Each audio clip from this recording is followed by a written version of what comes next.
Right, so welcome back everyone. This video is dedicated purely to slopes in TouchDesigner and how they work. And you've probably seen many TouchDesigner tutorials in your lifetime, and you might have seen people use slopes. At least for me, when I was learning TouchDesigner, it really didn't make sense what a slope even was, and it was always this mythical thing that was just there and people used it, but I never really got why and what it even did. It just kind of looked good. I'll try my best to explain what it is and what it does. So we'll start out with the slope chop. We'll do simple 2D geometric shapes here and analyze them with the slope. Then we'll go to images and how we can analyze images and videos with the slope, and do some simple displacement effects and see the difference between the sloped one, which is this one, and the normal one, even though they're coming from the same circular ramp. And also finally, we'll be doing some simple feedback noise displacement with the slope and make this fun little beautiful liquid look here. So let's just jump right into an empty TouchDesigner file and delete absolutely everything here. I guess the best way to explain it is with a slope chop. Yes, there is a slope chop, and the more commonly used thing is the slope top. We will get to that later because I think the chop explains it a bit better than that. Just to visualize what the slope chop even is doing, let's get an LFO here.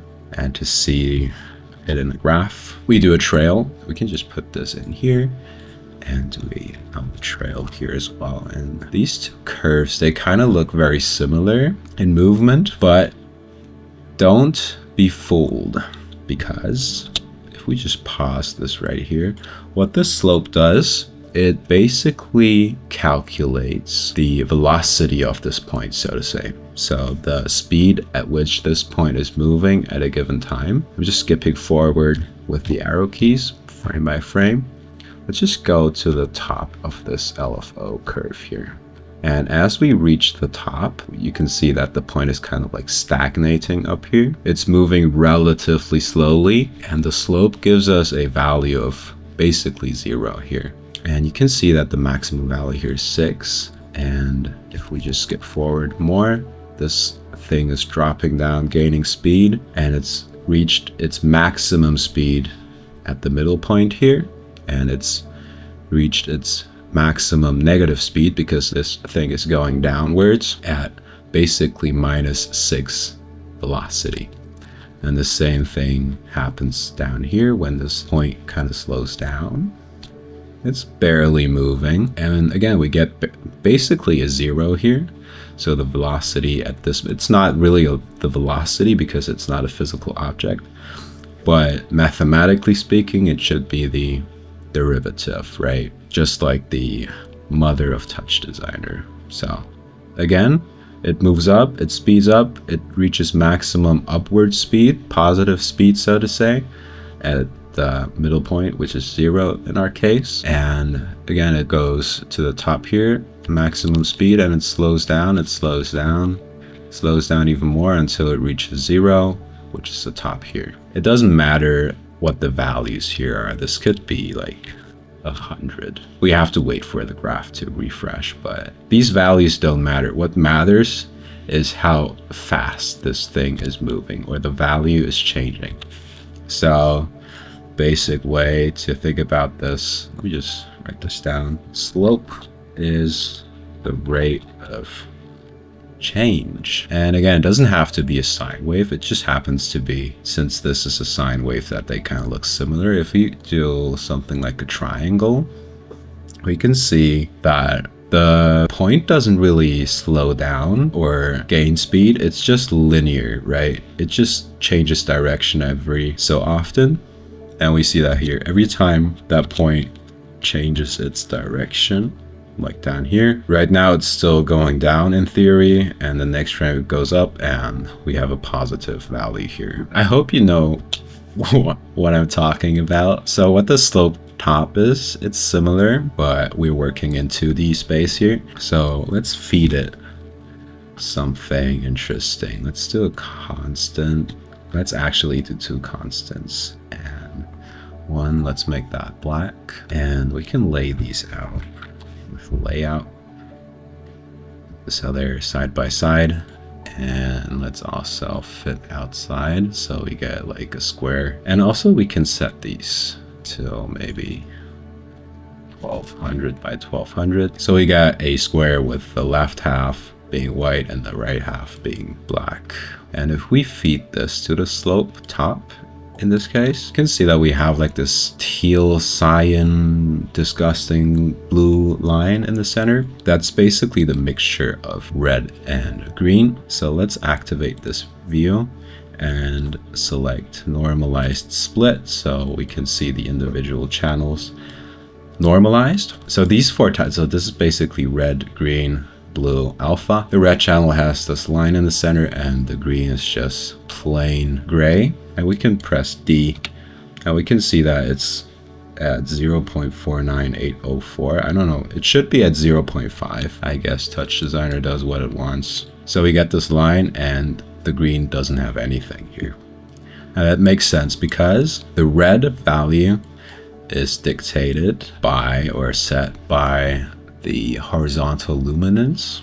So what this slope does is it goes from left to right pixel by pixel via the sample step. The sample step basically says how many pixels should I sample, right? So as long as the sample step is set to 1, it takes the next pixel. If this was set to say 4, it would take the 4 pixels next to it, right? So let's just set this back to 1. It takes a pixel and it looks at the next pixel and calculates how different that pixel looks to the first pixel. So all the way here, nothing happens, right? It's all the same color, nothing happens until it reaches this black line where it clicks and says, okay, everything just turned black. So we get a dark line here because it's going downwards in the values, so to say. And after it entered the black area here, nothing changes again for the rest of its life. So we get a completely white flat part here as well. And the green value here is set via vertical luminance. So it's going from the bottom to the top. It doesn't matter where you start here. You are here and you might go up like that. Nothing is going to change. And you can be like on the middle of this thing here. I guess maybe because of the interpolation that there could be some issues, but in theory, at no point can you go from this point upwards and see any value changing. So it's completely gray. So red left to right, green bottom to top. And just to see some more shapes in here, let's add a circle. So I'm going to comp the circle over. I just typed that in French. Let's comp this circle over this with add or over, I guess, and make the circle a bit smaller. So it's kind of like that. And you can see, let's turn up the sample steps so the lines get a bit thicker, so more pixels are taken into consideration. And you can see where the value changes from light to dark. The value here is dark, and when it goes from dark to light in the positive direction, we get a light edge here, white edge. And since the circle is not straight because it's a circle, we also get this kind of like a fading thing going on, because, you know, it's like, it's mathematically speaking, I don't know how to explain this, but it's just the way it is, believe me. Yeah, you get then also a shape here in the green because there is some horizontal variation going on as well. So when we go down here, it changes from black to white, so you get a positive value, and it changes back from white to black, so you get a negative value here. And we can also just get images in here, so Control I, and let's just grab some random image here, and let's put down another slope. And you can see it's gray, it's boring. Maybe this is why it didn't click for me when I first started learning, because it just doesn't look that fun. Again, let's just activate the normalized split view here, And when we look at this image, from what we have learned here, from the vertical and horizontal luminances, we can already start to like think a little, you know, just get that old engine running. And if we look at this image, we could see a very long horizontal feature, the mountains here at the background. So we can assume that the green channel would have a very defined line here, whereas the red channel that is going from left to right, we have a branch here where there's a lot of variation in luminance. Also these branches, and this pole is just jumping into my eye right now, not literally, thank God. The thing about this is the red channel, it detects the mountain range obviously, but it's not going to be as pronounced because this is a very horizontal feature, so to say. You might see some shape of the mountain range here, but it's going to be a lot subtler than the green one. And also this line looks very promising, and the fence here as well, so we might see the red channel dominating the vertical fence little things here, and the green channel would probably show this one more, as well as this bright spot. And if we look at that, let me just see what I'm even talking about. So red channel, you can see some silhouette of the mountain in the background, but mostly you see the branches here, because from left to right, that's the most value change in luminance at least, and the pole and the sidewalk, and also the fence here, and everything else just kind of, you can see some branches here, a tree back there. Yeah, I think that's a tree. I hope that's a tree. And again, green, you can see more of that mountain line. You can't really see the fencing here, and you can't really see that much else except like a horizontal branch back here, so it's mostly just the mountain range. And this almost looks like you pressed the image onto a piece of paper, which is a very nice look in my opinion. I think it looks very fun. Why can't I move this? That's crazy. Anyways, but that's a fun effect. But if you put this into a null, you get that gray image again, which is a combination of red and green. Pretty boring. This is basically a normal map now, by the way. And if you want to use this kind of visual effect here, all you have to do is normalize it again. So we can do that with the limit, and in here normalize, and let's add an alpha again with a transform. And also we can make this mono or monochrome. There we go. So we get this like an embossed or printed effect, and I think it looks pretty nice. We can grade this as well, so we have more contrast. I don't know how to grade things like this. Yeah, I don't know, dude. But yeah, looks pretty good. And so let's get a bit practical here and recreate that old displacement effect. I'm going to grab a new image here and put it there. So let's drag it down here, and I want to displace it with like a gradient. So displace and a ramp. Let's make this circular, and let's just put this in and see what happens, eh? Oh my god, that looks crazy.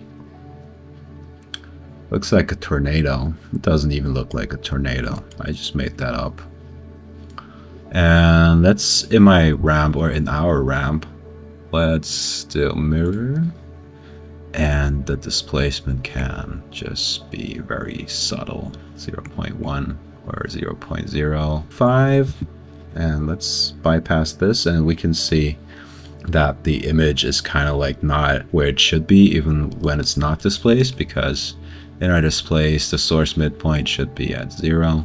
So it's centered. Can turn that back on again, turn the color palette off. You can see also in our displace we can extend it with mirror so we don't get the stretching here. And in our ramp, let's animate the phase so you get that rippling. Let's do 0.2. I'm not playing again. I don't know why I keep pressing spacebar.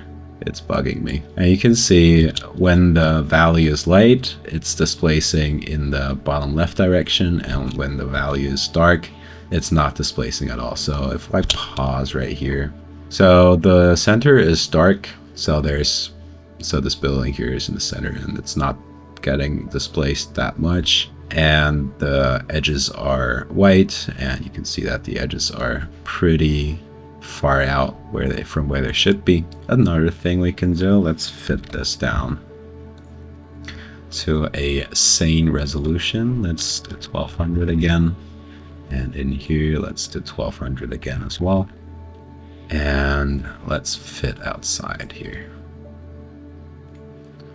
There we go. So we get this funny looking rippling effect. If I reduce the period here and set the interpolate notches to ease in, ease out, it's looking pretty fun, but it's looking very 2D-ish because it's displacing only by two values. Either it's light or it's dark.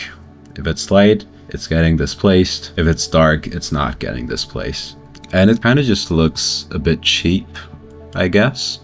So let's copy and paste this displace, and in the bottom one here, I'm going to add a slope, and let's view this as well. Make it a bit smaller, make this a bit smaller. Let's view these side by side or top by bottom. And you can see that nothing much is happening here. There's a couple of things we have to do. First of all, the displace weight is too little, so let's go with 1 here. You can see that it's just getting flipped, and that is because the midpoint here on our slope, or 0 point in this case, is still at 0.5, and this should be at 0 as well. You can see a little ripple going on already. We can make the displace weight even higher, so it's like 8, 9, 10, 11, 16, 17.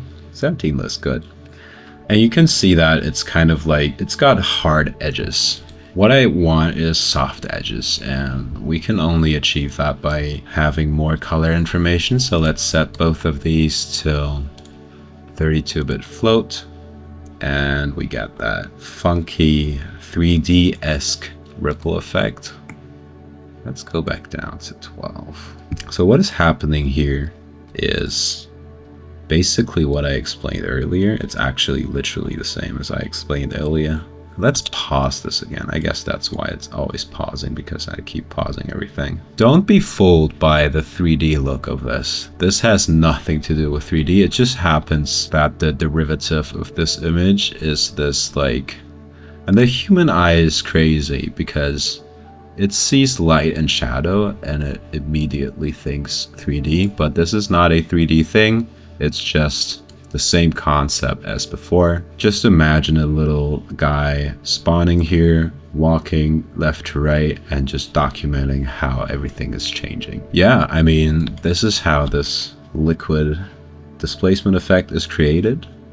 And it looks much better than this one up here, in my opinion at least, and I guess nobody really cares about my opinion nowadays. Because not only does it displace it based on how bright a spot is, it displaces it by how fast the spot is moving. So it's kind of like a height map in that sense. It's displacing the image by the rate at which the value is changing, and it's creating like the slope. That's why it's called a slope, everyone. It's a slope. It's calculating the slope of the top. I'm losing my mind. Not really. Okay, what do I want to do? Okay, so next setup, let's do a feedback setup, which is also fun. Let's create a noise. Let's set that to 1200 by 1200, and also, just like before, 32-bit float. Immediately after this, let's feedback it. And again, let's put this into this place, not in the that place, and drag the displace onto the feedback. Let's close these, view that, give me this. Also, whenever we do a feedback, it's always good to have a keyboard's reset button here. So whenever you hit this, it resets. And if we just displace the noise onto itself, or the previous frame of the noise onto itself, it kind of just gets messy. So what we want to do is we want to blur the displacement here. Let's add a blur. Let's make it really blurry. And let's make the displace weight 0.01 maybe. So what's happening here, if we just bypass this, basically what's happening is this noise is displacing itself. So the bright spots are not displacing and the light spots are displacing. So you can see the light spots moving around here and the dark spots are just continuously getting overwritten by the bright spots. And also this is just going in the bottom left and top right direction again. So if we add a blur top here, the noise gets blurred first before it's getting displaced. It's still the same noise, but it's kind of not that detailed. So if we just blur it just a little bit, it's the same. If we go up a bit, we get less displacement detail, and if we go up more, we get more.